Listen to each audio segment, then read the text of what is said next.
YouTube channel कालचक्र के आज के एपिसोड में आप सबको डीएन भारद्वाज की ओर से नमस्कार। मानव इतिहास की विशाल समय रेखा में यह अवधि पलक झपकने जितनी छोटी प्रतीत होती है, लेकिन कभी कभी इतिहास में वह परिवर्तन जो हजारों वर्षों में भी संभव नहीं हो पाता कुछ ही दशकों में घटित हो जाता है। 13वीं शताब्दी की शुरुआत में ऐसा ही एक क्षण आया, एक ऐसा क्षण जिसने संसार को दो युगों में बांट दिया।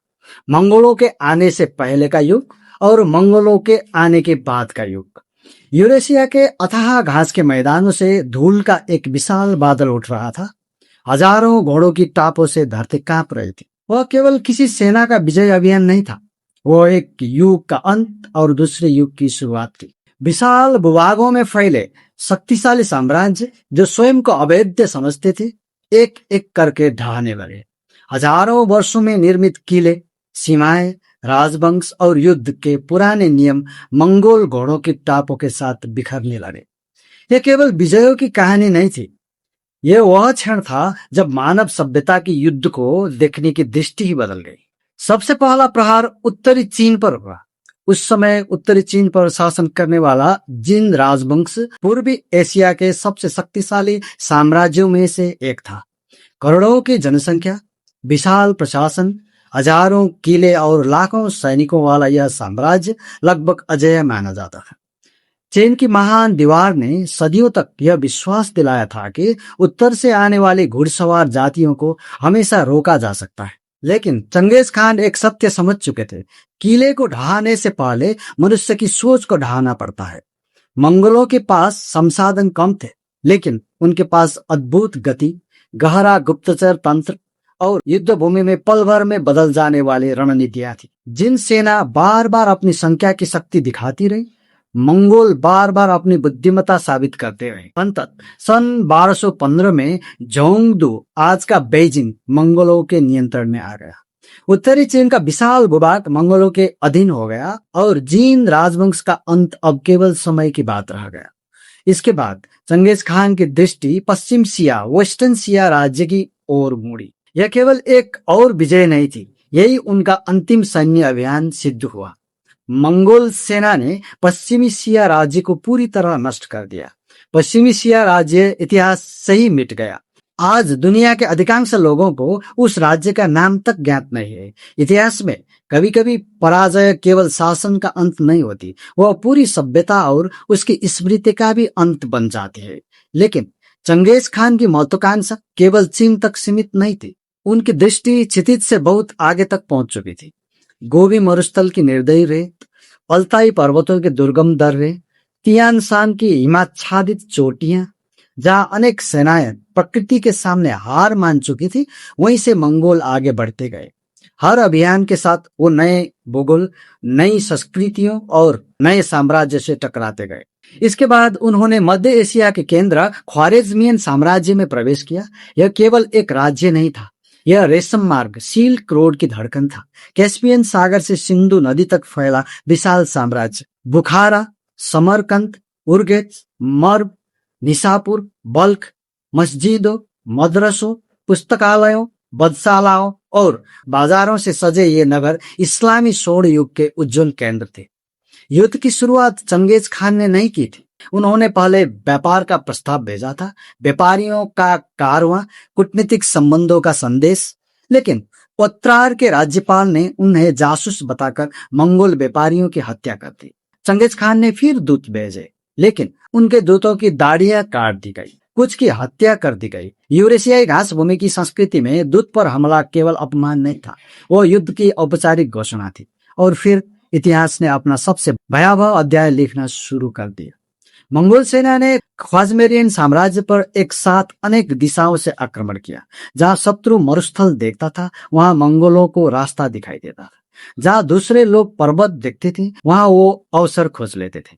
जिन स्थानों तक पहुंचना असंभव माना जाता था, वहीं से मंगोल सेना अचानक नगरों के द्वार पर प्रकट हो जाती थी। बुखारा गिर गया, समरकंद पराजित हुआ, उर्गेच महीनों की घेराबंदी के बाद राख में बदल गया। जिन नगरों ने आत्मसमर्पण किया वो बच गए, लेकिन जिन्होंने विद्रोह किया उन्हें इतनी कठोर सजा दी गई कि उसकी खबर सुनकर के अनेक नगर बिना युद्ध किए ही आत्मसमर्पण करने लगे। यह केवल हिंसा नहीं थी, यह मनोवैज्ञानिक युद्ध का भयावह प्रयोग था। कुछ ही वर्षों में ख्वाजमेरियन साम्राज्य विश्व के मानचित्र से मिट गया, लेकिन मंगोल घोड़े अभी रुकने वाले नहीं थे। चंगेज खान के महान सेनापति जेवे और सबुताई पश्चिम की ओर एक असाधारण अभियान पर निकल पड़े। यह केवल विजय यात्रा नहीं थी, यह विश्व के युद्ध का अध्ययन था। कॉकेसस पार किया गया, जॉर्जिया पराजित हुआ, ओलानो और किप्चाकों को विभाजित करके हराया गया और अंततः वो दक्षिणी रूस के विशाल मैदानों तक पहुंच गए। सन 1223 कालका नदी। रूसी राजकुमारों की विशाल संयुक्त सेना युद्ध के लिए तैयार थी। उनकी संख्या मंगोलों से कहीं अधिक थी, लेकिन मंगोलों ने एक बार फिर अपनी प्रसिद्ध रणनीति अपनाई, झूठा पीछे हटना। लगातार 9 दिनों तक उन्होंने पराजित होने का अभिनय किया। रूसी सेना विजय के उत्साह में उनका पीछा करती चली गई। सेना लंबी दूरी तक फैल गई, चेन ऑफ कमांड टूट गया, पंक्तियां बिखरने लगी और उसी क्षण मंगोल सेना चारों दिशाओं से तूफान की तरह लौट पड़ी। कुछ ही घंटों में कालका नदी का मैदान हजारों रूसी सैनिकों में शवों से भर गया। यह केवल एक युद्ध नहीं था, यह पूरे यूरोप के लिए भविष्य की चेतावनी थी। दुर्भाग्य से उस चेतावनी को समझने में यूरोप को अभी 2 दशक और लगने वाले थे। सन 1227 चंगेज खान की मृत्यु हो गई। बहुतों ने सोचा अब मंगोल तूफान भी समाप्त हो गया, लेकिन इतिहास ने एक बार फिर सबको गलत साबित कर दिया। चंगेज खान ने केवल एक सेना नहीं बनाई थी, उन्होंने ऐसी सैन्य व्यवस्था बनाई थी जो कि एक व्यक्ति पर निर्भर नहीं थी। ओगेदेई खान के नेतृत्व में विजय अभियान और भी तेज हो गया। सबुताई और बाटू खान पश्चिम की ओर बढ़े, वोल्गा बुल्गार पराजित हुआ, रियाजान चल उठा, व्लादिमीर नष्ट हो गया और मंगोल तूफान यूरोप के केंद्र की ओर बढ़ने लगा। लेग्निका का युद्ध, मोही का युद्ध, लोहे के कवच पहने यूरोपीय नाइट, भारी घोड़सवार सेना, सामंती युद्ध प्रणाली, ये सब मंगोलों की गति, समन्वय, संयुक्त धनुष और झूठे पीछे हटने की रणनीति के सामने खिलौना सिद्ध हुए।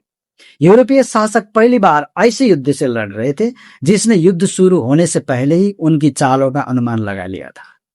यदि उसी समय मंगोलिया की राजधानी काराकोरम से महान खान ओगेदेई की मृत्यु का समाचार न आया होता तो अनेक इतिहासकारों का मानना है कि मंगोल सेना शायद वियना, उत्तरी इटली और जर्मनी तक पहुंच जाती।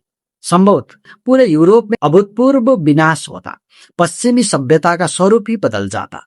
यूरोप बार बार बचा, घोड़ों से बचा, मंगोलों से बचा। इतिहास ने कई बार उसका साथ दिया। उत्तर पूर्व में इतिहास का एक और अध्याय लिखा जा रहा था। कुबलाई खान ने दशकों तक चले संघर्ष के बाद दक्षिणी सोंग राजवंश को पराजित कर दिया। नदियां, विशाल नौसेना, बारूद से लैस सेनाएं, अभेद्य किले, इन सब को परास्त करते हुए उन्होंने पहली बार पूरे चीन को एक ऐसे विदेशी साम्राज्य के अधीन कर दिया जिसे उन्हीं घास भूमि के घुमंतु कबीलों ने बनाया था, जिन्हें चीनी कभी असभ्य कहा करते थे। यहीं से युआन राजवंश का आरंभ हुआ।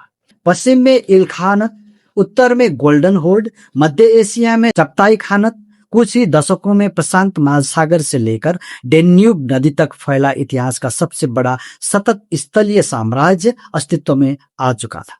इन सभी विजयों के केंद्र में केवल एक व्यक्ति नहीं था, केंद्र में था एक विचार, योग्यता के आधार पर नेतृत्व चुनने वाला मेरिट प्रणाली। 10, 100, 1000 और 10,000 की अनुशासित सैन्य संरचना। हर सैनिक के पास 3 से 5 घोड़े जिन्होंने सेना को कभी थकने नहीं दिया।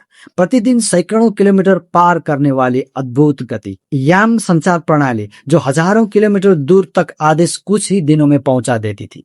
विशाल गुप्तचर नेटवर्क, शत्रु की राजनीति, नदियों, खाद्यान्न, मार्गों, किलों और मौसम तक की विस्तृत जानकारी एकत्र करने की क्षमता। चीनी अभियंता, मुस्लिम घेराबंदी विशेषज्ञ, उइगुर प्रशासक और विभिन्न जातियों के सैनिकों को एक ही सैन्य व्यवस्था में संगठित कर देने वाले असाधारण दूरदृष्टि।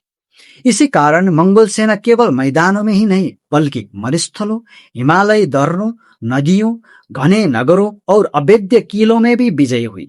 अंततः इतिहास ने एक सत्य स्वीकार किया, चंगेज खान का सबसे बड़ा हथियार उनकी तलवार नहीं थी, उनकी सबसे बड़ी शक्ति थी मनुष्यों को पहचानने की क्षमता, योग्यता का सम्मान करने की दृष्टि, सूचना को हथियार में बदल देने वाली बुद्धिमत्ता, गति को शक्ति बना देने वाली रणनीति और अनुशासन को साम्राज्य की रीढ़ बना देने वाला नेतृत्व।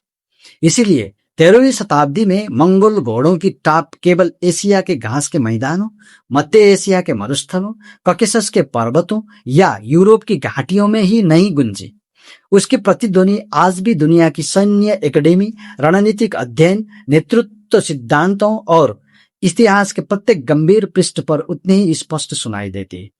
चंगेज खान ने केवल एक विशाल साम्राज्य का निर्माण नहीं किया था। उन्होंने केवल युद्ध जीतने का तरीका ही नहीं बदला, उन्होंने युद्ध की सिद्धांतों को हमेशा के लिए बदल दिया। यदि आप मानव इतिहास की ऐसे ही गहरी, शोध आधारित और रोचक कहानियां पसंद करते हैं तो अभी चैनल को सब्सक्राइब कीजिए, वीडियो को लाइक कीजिए और बेल आइकन जरूर दबाइए। मिलते हैं अगले शनिवार इतिहास के एक और रोमांचक अध्याय के साथ। तब तक के लिए नमस्कार।